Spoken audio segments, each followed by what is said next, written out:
संजना क्या आंसर आया है?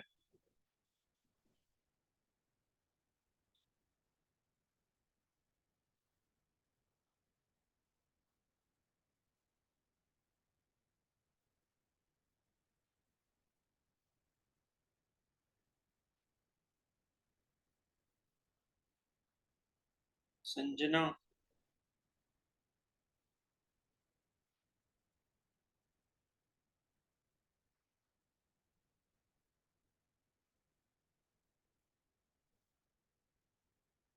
अजय क्या आंसर है?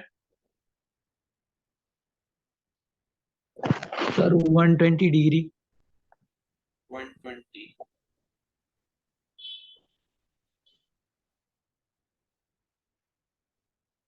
कैसे निकाला अजय? सर ये रिजल्टेंट वाला फॉर्मूला में मतलब अ, सबको दोनों को एक्स ले लिया, फिर हम्म 2x² cos थीटा करके और रिजल्टेंट को भी एक्स ले लिया, तो रिजल्टेंट जो है उसको स्क्वायर कर दिया, तो फिर इधर का ना रूट हट गया, हाँ ठीक है। तो एक एक एक्स कट गया, फिर ना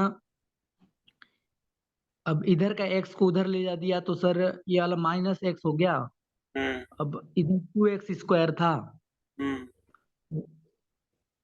अब दोनों x² कट गया तो -1 बच गया, और इधर 2 था, अब 2 हाँ को उधर ले जा दिया तो -1/2 हो गया। ठीक है।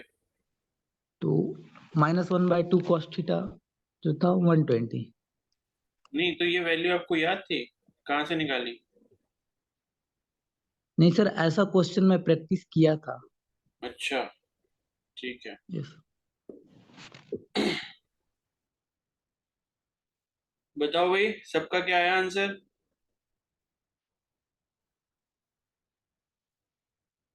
ठीक है, स्नेहा आपका सही है।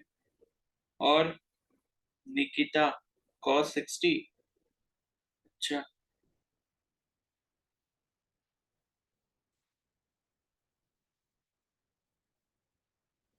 और बताओ भाई, उत्तिष्णा।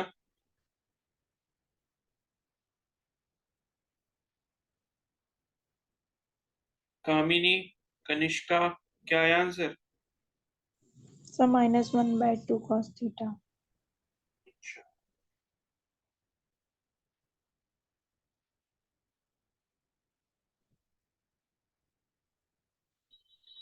चलो फिर करते हैं इसे, ठीक है। देखो पहले आपको वही फॉर्मूला यूज करना है यहाँ पे।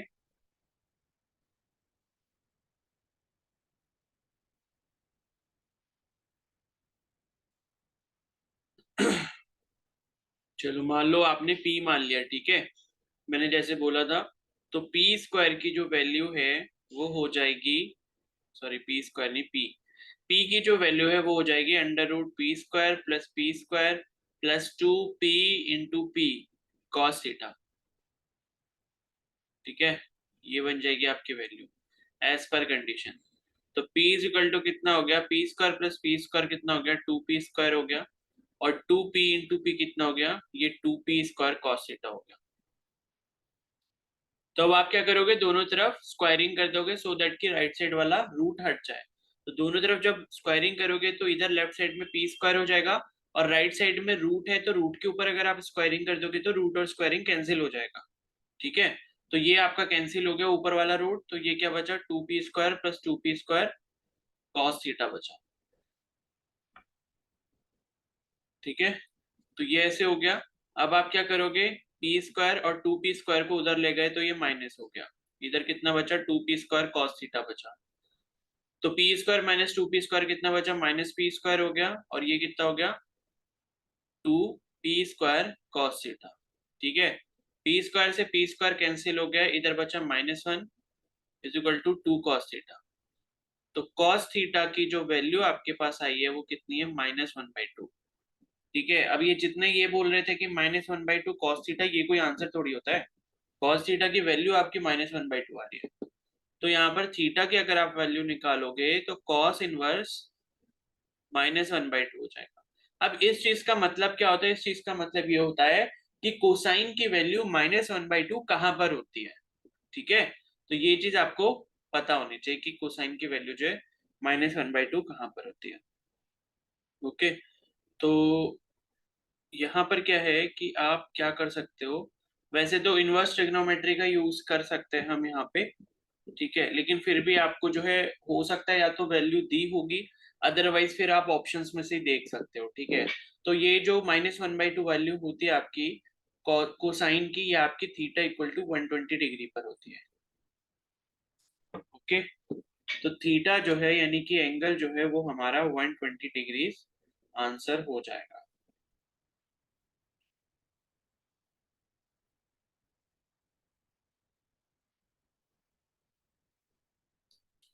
ठीक है, आगे समझ।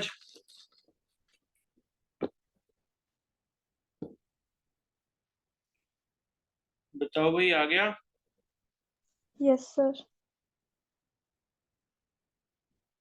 ठीक है, यस सर। अब ये -1/2 जो आया है इसे आप कैसे सॉल्व कर सकते हो वो मैं आपको थोड़ा सा समझा देता हूँ।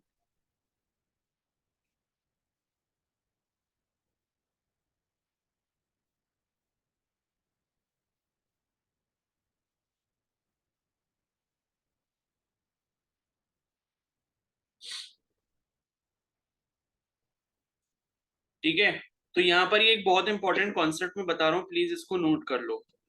जैसे ये वाली कंडीशन है ये ना, अब आपको तो नहीं पता कि भाई -1/2 कहाँ पर वैल्यू होती है, क्योंकि आपने तो पॉजिटिव वैल्यू पढ़ी है। पॉजिटिव वैल्यू होता तो आप एक बार को बता भी देते। तो यहाँ पर आप किस तरीके की जो कैलकुलेशन है वो कर सकते हो, तो इस चीज को थोड़ा सा ध्यान रखो। मैं यहीं पर आपको बता रहा हूँ, इनवर्स ट्रिग्नोमेट्री का टॉपिक है ये, इसे थोड़ा सा समझ लो, ठीक है। तो यहाँ पर ये ध्यान रखना कि जो साइन इनवर्स एक्स है, -x है सॉरी, ये आपका minus of sine inverse x के बराबर होता है, ठीक है। कॉस इनवर्स ऑफ -x जो होता है वो होता है पाई minus cos inverse of x, ठीक है। टेन इनवर्स -x जो होता है वो -tan इनवर्स x होता है। उसके बाद यहाँ पर जो कॉट इनवर्स -x होता है वो माइनस कॉट इनवर्स x होता है।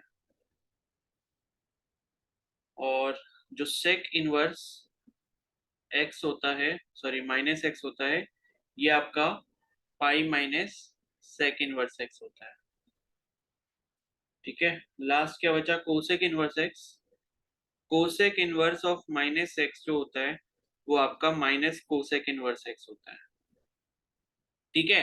तो आप जब इन सभी फॉर्मूलाज को देखोगे तो आपको एक चीज यहाँ पर ये देखने को मिलेगी कि जो कॉस वाला है और कॉस वाले का जो रेसिप्रोकल होता है सेक, बस ये दोनों ऐसे हैं कि अगर आप इनका इनवर्स ले रहे हो और ब्रैकेट के अंदर नेगेटिव क्वांटिटी है तो ये बराबर हो जाते हैं पाई माइनस उतनी ही क्वांटिटी के बराबर, मतलब pi minus cos inverse x या pi minus sec inverse x. और बाकी सब में जब आप देखोगे तो साइन इनवर्स -x है तो माइनस साइन बाहर आ जाएगा और फिर साइन इनवर्स x बन जाएगा।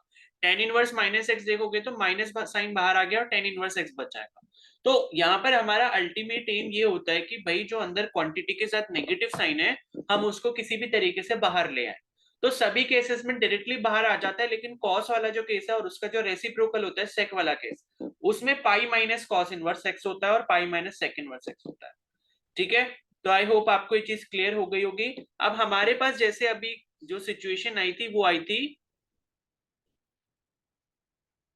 कॉस इनवर्स -1/2, ठीक है। ऊपर जब आप यहाँ पर देखोगे, देखो कॉस इनवर्स -1/2 आया था आपके पास, तो इसको आप कैसे लिख सकते हो, इसको लिख सकते हो पाई माइनस कॉस इनवर्स ऑफ 1/2, क्योंकि कॉस इनवर्स -x कितना होता है, पाई माइनस कॉस इनवर्स x हो जाता है। मतलब कॉस की हम नेगेटिव से पॉजिटिव वैल्यू बना देते हैं इनवर्स ट्रिग्नोमेट्री में। तो ये हो गया। अब ये इससे कैसे कर सकते हो, पाई minus cos inverse half. Cos inverse half का मतलब ये है कि ऐसी कौन सी कॉस की वैल्यू होती है जो 1/2 होती है। तो ये चीज तो आपको टेबल से पता है कि भाई 1/2 हमारी कहां पर होती है, वैल्यू कहां पर होती है, बताओ। कॉस की वैल्यू 60 1/2 कहाँ पर होती है, कितने डिग्री पे? 60 60 डिग्री 60 डिग्री पे होती है, ठीक है। 60 डिग्री को अगर आप रेडियंस में कन्वर्ट करोगे तो आप इसको π/3 लिख सकते हो, ठीक है। π/3 लिख लिया तो ये कितना बचा, यहाँ ये 1 हो गया, तो 3 इसका एलसीएम हो गया, ये 3π हो गया, ये -π हो गया, कितना बचा 2π/3। अब 2π/3 को क्या करोगे आप, इसको अगर डिग्रीज में कन्वर्ट करना है तो 180/π से मल्टीप्लाई कर दो, पाई से पाई कैंसिल, 3 से 60 और 62 जा 120 डिग्री, ये आपका आंसर हो गया। या दूसरी चीज आप ये भी कर सकते हो कि ये जो पाई माइनस कॉस इनवर्स हाफ है, आपको पता है कॉस इनवर्स हाफ 60 डिग्री पे होता है, तो पाई को डायरेक्टली यहाँ पर 180 डिग्री लिख लो, तो 180 माइनस कॉस इनवर्स हाफ यानी कि 60 डिग्री, ये कितना आ गया 120 डिग्री आ गया। तो ऐसे भी आप इस चीज का इस्तेमाल कर सकते हो इनवर्स ट्रिग्नोमेट्री का। ये क्लास 12th की मैथ्स में है, ठीक है, क्लियर हो गया ये? सर π/3 क्यों रखा? 60 डिग्री को मैंने रेडियंस में कन्वर्ट कर लिया ना, क्योंकि ये जो पाई है ये रेडियंस में है मेरा एंगल, अगर किसी भी एंगल के साथ पाई लगा होता है तो इसका मतलब है वो रेडियंस में है। तो ये 60 डिग्री की जगह मैंने π/3 लिख लिया रेडियंस में कन्वर्ट करके।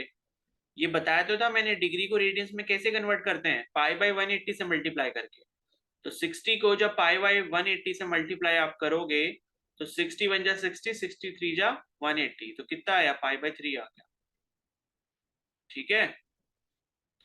और अगर नहीं कन्वर्ट ओके करना है सर। तो पाई को सीधे सीधे 180 डिग्री लिख दो। आ गई बात समझ? Yes sir. ठीक है। अब मान लो अगर मैं आपको इस तरीके का कुछ देता हूं कि साइन इनवर्स -1/√2, तो ये आपका कितना हो जाएगा, माइनस साइन इनवर्स 1/√2 हो जाएगा, ठीक है। इसका मतलब ये कितना हो गया, माइनस साइन इनवर्स 1/√2, और इसका मतलब ये कितना, -π/4, 45 डिग्रीज पर होता है ना 1/√2 साइन की वैल्यू, तो इसका आंसर -π/4 हो गया, बस, ठीक है। तो ये चीज है। अब यह माइनस और प्लस, देखो जब भी एंगल माइनस में आता है उसका मतलब क्या होता है कि हम एंगल को क्लॉकवाइज मेजर कर रहे हैं, ठीक है। और जब भी हम पॉजिटिव एंगल लेते हैं तो इसका मतलब ये होता है कि हम उसको एंटी क्लॉकवाइज मेजर कर रहे हैं। अगर मैं आपसे बोलता हूँ कि भाई 60 डिग्री का एंगल बना के दिखाओ इस हॉरिजॉन्टल लाइन के साथ, तो 60 डिग्री आप एंटी क्लॉकवाइज डायरेक्शन में इस तरीके से मेजर करते हो, ऐसे, ये आपका पॉजिटिव एंगल होता है। तो ये चीज भी ध्यान रखना कि जब भी कोई एंगल पॉजिटिव है इसका मतलब उसका जो मेजरमेंट होता है वो एंटी क्लॉकवाइज डायरेक्शन में होता है। और अगर जैसे मैंने ये -π/4 लिखा है जिसे आप -45 डिग्री भी बोल सकते हो, तो इसका मतलब ये है कि अगर मेरे पास ये कोई हॉरिजॉन्टल लाइन है और मेरे को यहाँ से क्या है 45 डिग्रीज मेजर करना है, तो मैं इस लाइन से क्लॉकवाइज डायरेक्शन में मेजर करूंगा, तो क्लॉकवाइज डायरेक्शन इधर हो गई, तो ये मेरा हो गया π/4, लेकिन कहां पर, माइनस में, ठीक है। तो ये -45 डिग्री का मेजरमेंट होता है, ठीक है भाई, बात समझ आ गई?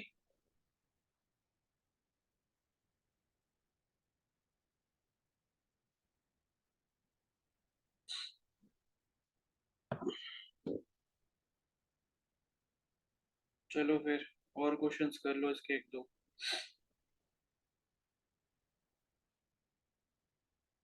चलो क्वेश्चन क्या करने हैं, अब मैं एक और टॉपिक बता देता हूँ आपको जो इस जैसा ही सिमिलर है।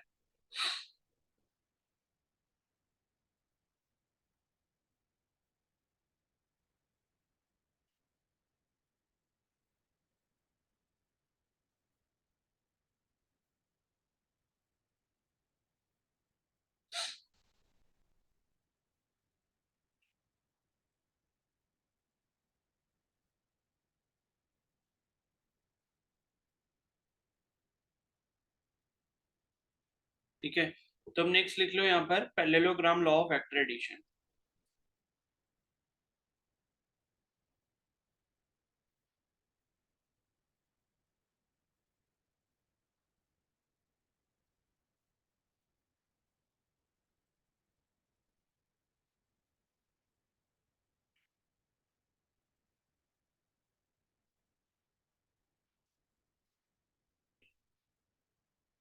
ठीक है, तो ये जो लॉ है ये बिल्कुल है वैसे ही, बस हल्का सा इसमें डिफरेंस होता है, माइनर सा।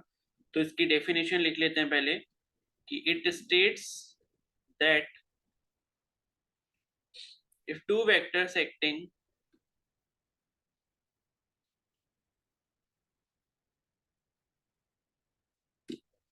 simultaneously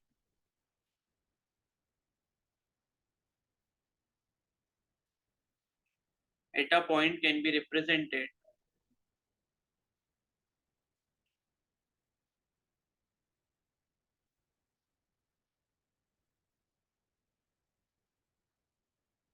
both in magnitude and direction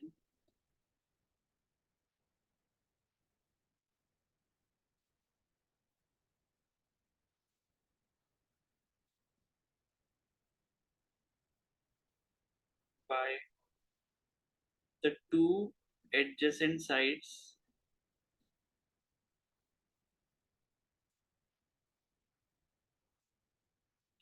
of a parallelogram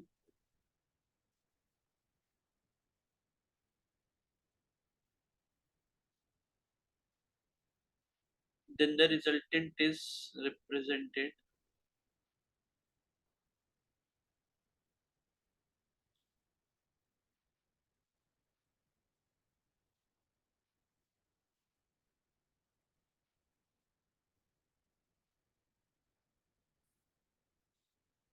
completely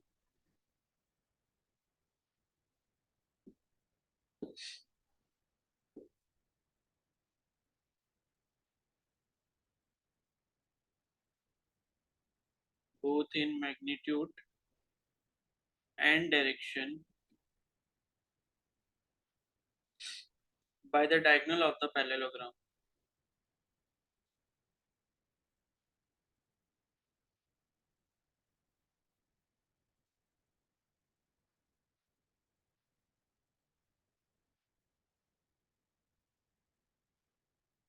Passing through that point.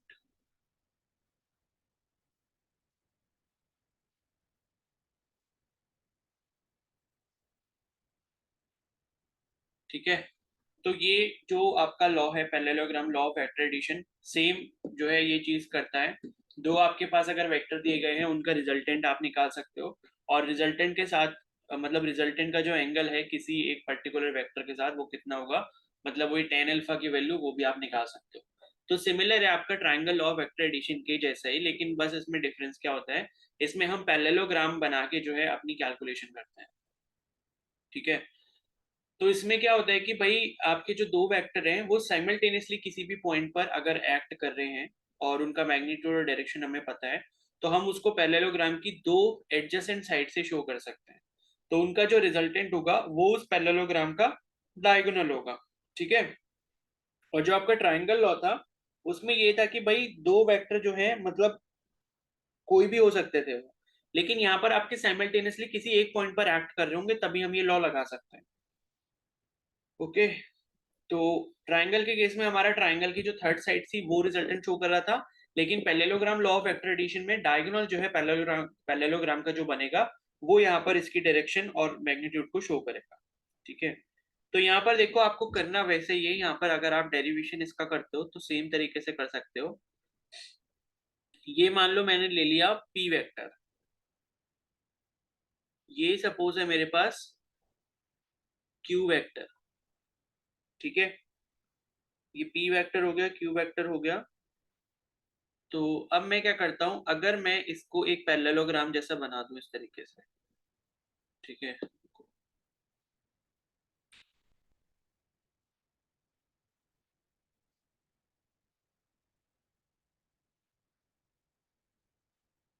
ये पी वेक्टर हो गया, ये क्यू वेक्टर हो गया।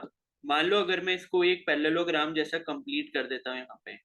पैरेललोग्राम मतलब कि जो साइड हमें दी है उसके जस्ट मैंने क्या करा, पैरेलल साइड्स बना दी यहाँ पे। ठीक है, सॉरी थोड़ा सा गड़बड़ हो गया, एक मिनट, रिजल्टेंट तो डायगोनल से शो करना है।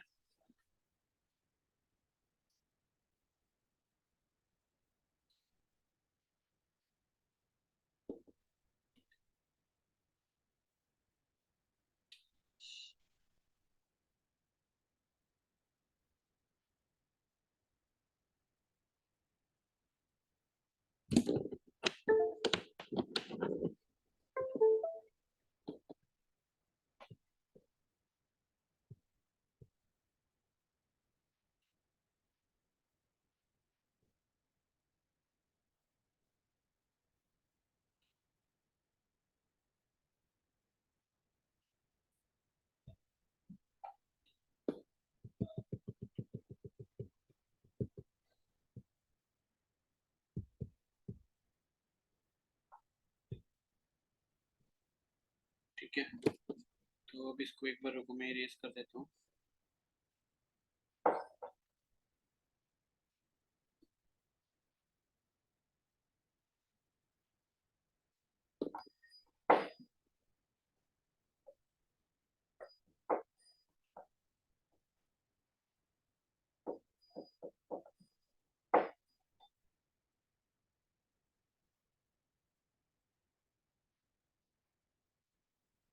ये p वेक्टर हो गया, इधर सपोज मेरा q वेक्टर है, तो इधर जो रिजल्टेंट शो किया जाएगा, अगर मान लो मैं इसको वो बना देता हूँ एक पैरेललोग्राम, तो इसके डायगोनल से जो है यहाँ पर रिजल्टेंट शो किया जाएगा। अभी पैरेललोग्राम कंप्लीट कैसे हो सकता है, मैंने इधर एक लाइन बना दी, इसके जस्ट पैरेलल थी, और इधर एक लाइन बना दी, तो मतलब मैंने क्या करा, एक पैरेललोग्राम को कंप्लीट कर दिया। p और q वेक्टर थे, तो अब इसके सामने वाला भी p हो जाएगा और q के सामने वाला q हो जाएगा, बिकॉज एक पैरेललोग्राम की प्रॉपर्टी होती है कि भाई ऑपोजिट साइड्स कैसी होती है, पैरेलल होती है और इक्वल होती है। ठीक है, तो ये बन गया। अब मैं क्या करूंगा, इसी सेम पैरेललोग्राम में मैं एक परपेंडिकुलर ड्रॉ करता हूँ। परपेंडिकुलर मैंने यहां से ड्रॉ करा, यहाँ पर, और ये एंगल सपोज यहाँ पर कितना हो गया, थीटा हो गया, बिकॉज ये नीचे वाला आपका p वेक्टर है, ये वाला आपका जो था ये q वेक्टर हो गया। ठीक है,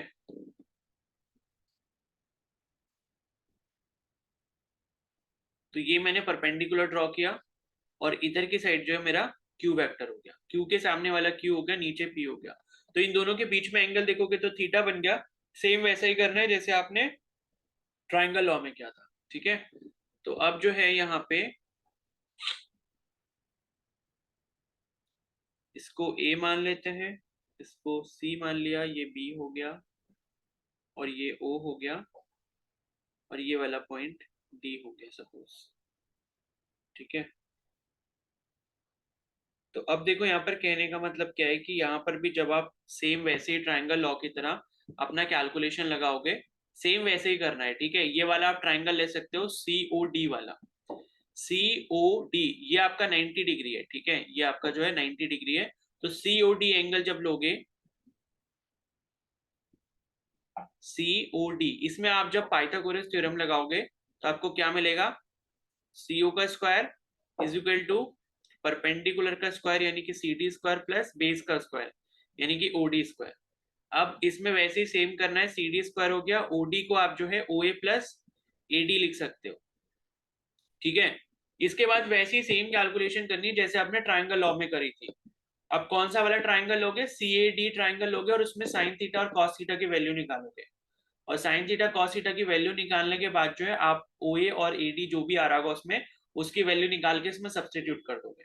ठीक है, तो यहाँ पर भी जो आपका रिजल्टेंट आता है वो वही सेम आता है जो हमने ट्राइंगल लॉ में कैलकुलेट करा था, जो था R is equal to under root p square plus q square plus 2pq cos theta. ठीक है, और इसका जो वही tan अल्फा होगा, अल्फा मैंने यहाँ पर शो नहीं करा, अल्फा शो कर देता हूँ, तो ये सपोज ये वाला अल्फा एंगल है p वेक्टर के साथ रिजल्टेंट का, तो tan अल्फा की जो वैल्यू होगी वो वही हो जाएगी p साइन थीटा अपॉन, एक सेकेंड, q साइन थीटा होगी। ठीक है, q sine theta upon p plus q cos theta, ये आपकी वैल्यू हो गई। ठीक है, तो सेम वैसे ही होता है, रिजल्टेंट और tan अल्फा सब कुछ फॉर्मूला सेम है, तो बस इसका नाम इसलिए अलग रखा गया है क्योंकि इसको हम पैरेललोग्राम से रिप्रेजेंट करते हैं, और पैरेललोग्राम का जो डायगोनल होता है उसमें रिजल्टेंट दिखाते हैं। और ट्राइंगल लॉ में क्या होता है कि दो साइड से अगर वेक्टर्स बन रहे हैं, दो साइड अगर शो कर रहे हैं वेक्टर की, कोई भी दो साइड जो ट्राइंगल की है, तो उसमें जो थर्ड क्लोजिंग साइड होगी वो हमारा रिजल्टेंट शो करते हैं। ठीक है, क्या सभी को क्लियर है?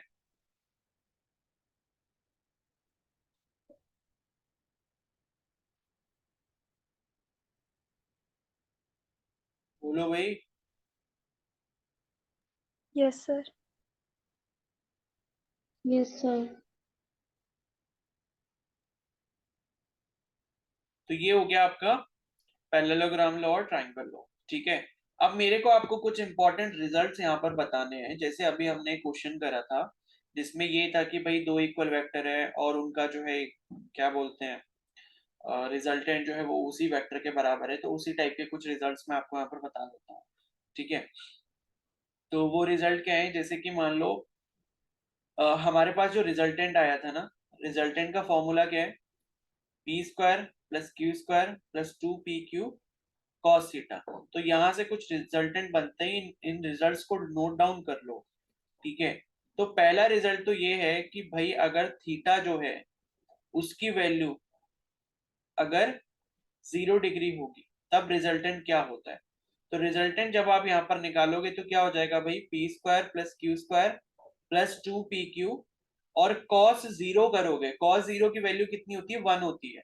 ठीक है, तो ये आपको क्या मिल जाएगा, r is equal to under root p square plus q square plus 2pq।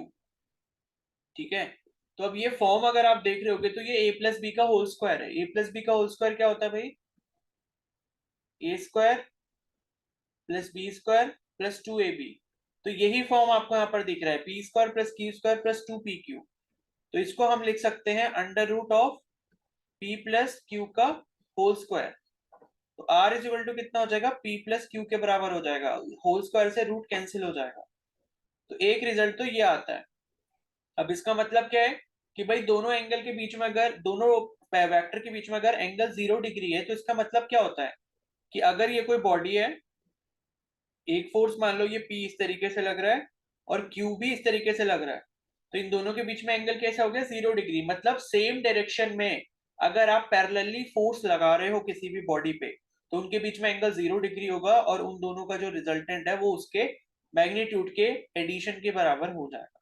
ठीक है, और ये बात सच भी है। मान लो आप एक ब्लॉक लेते हो, उस पर 5 न्यूटन का फोर्स को इधर से लगा रहा है, 6 न्यूटन का कोई इधर से लगा रहा है, तो रिजल्टेंट जो होगा वो इधर 11 न्यूटन के बराबर होगा, क्योंकि वो रिजल्टेंट क्या है, एड अप हो जाता है।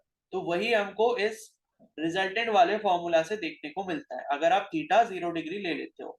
थीटा 0 डिग्री का मतलब है कि फोर्स आपके ऐसे भी लग सकते हैं किसी ब्लॉक के ऊपर, मतलब एक के पीछे एक भी लग सकते हैं, या फिर आप ऊपर वाला जो केस मैंने आपको दिखाया, दोनों एक दूसरे के पैरेलल लग रहे हैं, दोनों ही केसेस में एंगल जो होगा वो यहाँ पर 0 डिग्री होगा।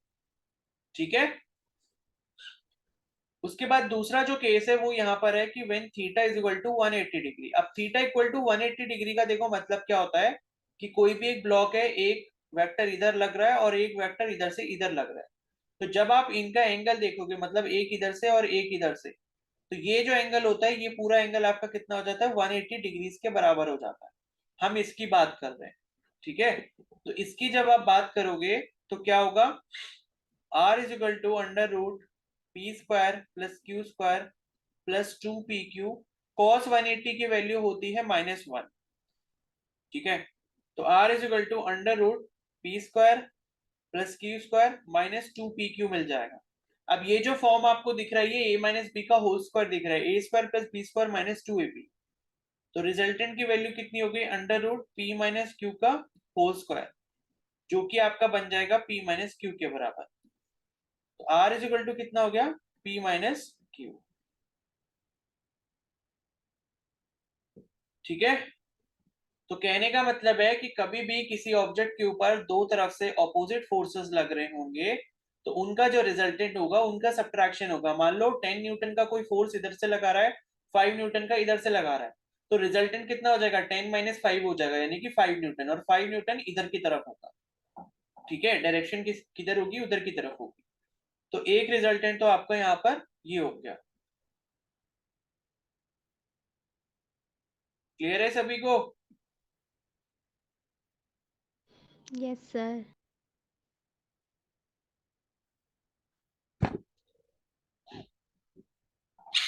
ठीक है, और एक और हमारा इंपॉर्टेंट केस बनता है फॉर टू इक्वल वेक्टर्स। अगर मान लो हमारे वेक्टर्स का मैग्नीट्यूड बराबर है, यानी कि mod p is equal to mod q मैंने कर दिया यहाँ पे, तो उस केस में अगर मान लो यहाँ पर आपका थीटा 0 डिग्री होता है, तो रिजल्टेंट आपका कितना हो जाएगा भाई, रिजल्टेंट हो जाएगा 2p। थीटा अगर हमारा 180 डिग्री होता है तो रिजल्टेंट कितना हो जाएगा, 0। ठीक है, कैसे होगा वो चीज आप यहाँ पर देख भी सकते हो। जब 0 डिग्री था तो p प्लस क्यू आया था, अब P और Q आपने अगर सेम ले लिए तो P प्लस P कितना हो जाएगा, 2P हो जाएगा, ठीक है। और उसी तरीके से यहाँ पर P माइनस Q कितना हो जाएगा, P माइनस P हो जाएगा, यानी कि 0 हो गया। तो दो इक्वल वेक्टर्स के लिए ये रिजल्टेंट हो गया। तीसरी कंडीशन आप यहाँ पर ये लिख सकते हो कि जब आपका थीटा 90 डिग्री होता है, दो वेक्टर जब इक्वल होंगे तब रिजल्टेंट क्या होता है। तो R इज इक्वल टू आप यहाँ पर निकाल सकते हो P square plus 2P into P cos 90। Cos 90 कितना होता है भाई, 0। 0 होता है। तो ये वाला जो पूरा टर्म है कितना हो जाएगा, 0 हो जाएगा। तो अंदर क्या बचेगा, under root p square plus p square, जो कि होगा अंडर रूट 2P स्क्वायर। अब अंडर रूट 2P स्क्वायर में से P आप बाहर निकाल सकते हो, बिकॉज P स्क्वायर के ऊपर रूट है तो वो कैंसिल हो जाएगा, बचेगा P। तो ये आ गया P√2, ठीक है। और अगर मान लो यहाँ पर एंगल होता है 60 डिग्री के बराबर, तो 60 डिग्री यानी कि, चलो 60 वाला रहने दो, ठीक है, 60 नहीं होगा। और ये हो गया थीटा 90 डिग्री के लिए, थीटा 0 डिग्री के लिए, थीटा 180 डिग्री, बस ठीक है। इतने रिजल्ट बहुत है।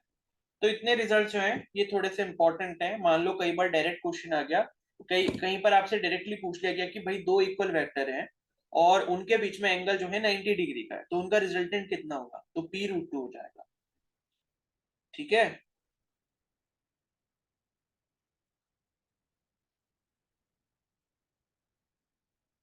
तो ऐसे करना है इसको। तो ये वेक्टर्स की कुछ कहानी थी। अब कल इसमें हम देखेंगे वेक्टर के डॉट प्रोडक्ट और क्रॉस प्रोडक्ट के बारे में, ठीक है। तो मैं उसका इंट्रोडक्शन अभी से दे देता हूँ थोड़ा सा। देखो डॉट प्रोडक्ट जो होता है वेक्टर का, एक होता है डॉट प्रोडक्ट और एक होता है क्रॉस प्रोडक्ट।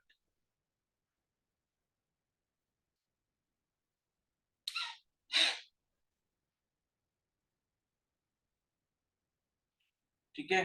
तो अगर आपके पास दो वेक्टर हैं, एक ए वेक्टर है और एक बी वेक्टर है, और अगर आपसे कोई बोलता है कि भाई आप क्या करो, इन दोनों का डॉट प्रोडक्ट निकालो, तो डॉट प्रोडक्ट का रिप्रेजेंट करने का तरीका होता है a dot b vector, vector a dot vector b is equal to, ये कितना होता है, mod of a into mod of b और कॉस थीटा।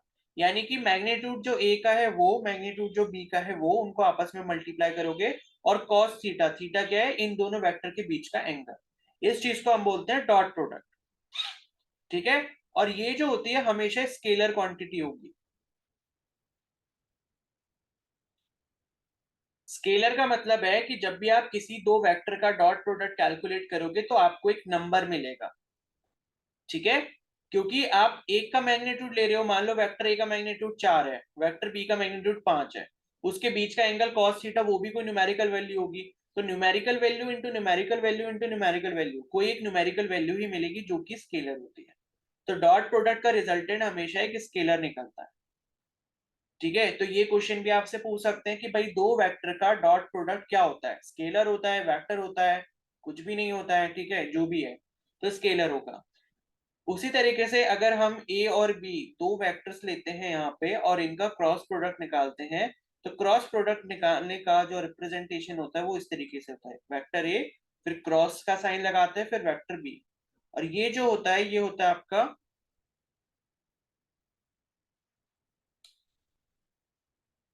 इसमें बस आ जाता है आपका साइन थीटा, ठीक है।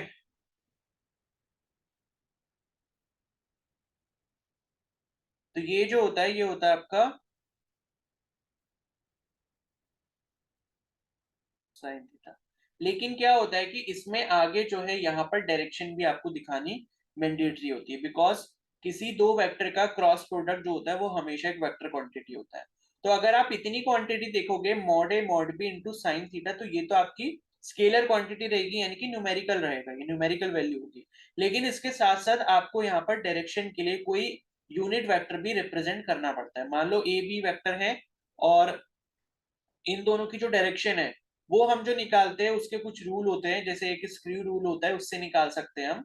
तो अगर मान लो कोई ए वेक्टर है और बी वेक्टर है, ठीक है, तो ए और बी का अगर हम क्रॉस प्रोडक्ट निकाल रहे हैं तो वो क्या होगा, इन दोनों का परपेंडिकुलर होगा, यानी कि जहां पर ये लाई कर रहे हैं उसके परपेंडिकुलर उस वेक्टर की डायरेक्शन होगी।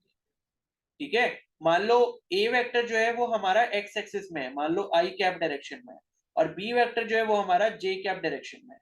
तो यहाँ पर ए और बी का जो क्रॉस प्रोडक्ट है वो के डायरेक्शन में होगा, यानी कि जेड एक्सिस में होगा, तो इसके साथ हम के कैप लगा सकते हैं। तो ये होता है आपका क्रॉस प्रोडक्ट। क्रॉस प्रोडक्ट की डायरेक्शन हमेशा दो वेक्टर के परपेंडिकुलर होती है। ठीक है, तो जब क्वेश्चन करेंगे तो आपको ये चीज और क्लियर हो जाएगी।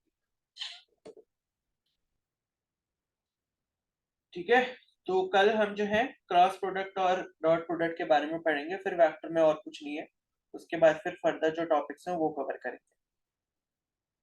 क्लियर है सभी को? Yes sir. ठीक है, यस सर। किसी को कुछ डाउट है तो पूछ लो।